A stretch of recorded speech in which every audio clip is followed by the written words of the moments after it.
Hello বন্ধুরা, নমস্কার। কচু দিয়ে, আলু দিয়ে আর পটল দিয়ে দেখুন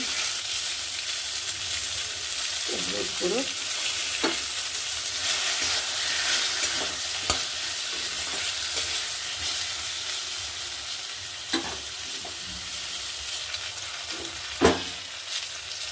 পেঁয়াজ, রসুন, আদা, কাঁচা লঙ্কা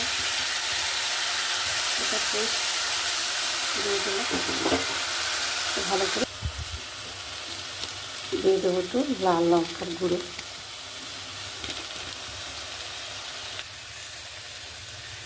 দিয়ে দেবো একটু জল,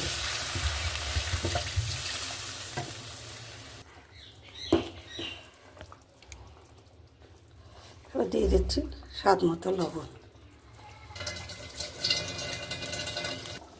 এই যে ভেজে রাখা মাছ, এইগুলো মাছ দিয়ে মুড়ো দিয়ে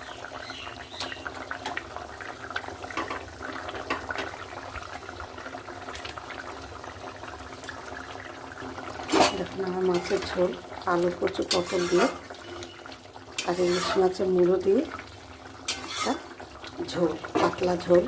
বন্ধুরা এই ঝোলটা খাবেন, খুব সুন্দর লাগবে খেতে। মাছের ঝোল আমার রেডি। আলু, কচু আর পটল আর ইলিশ মাছের মুড়ো টুড়ো দিয়ে একটা তরকারি। বন্ধুরা ভিডিওটা ভালো লাগলে লাইক, শেয়ার, সাবস্ক্রাইব করবেন আর আমার সঙ্গে থাকবেন। নমস্কার।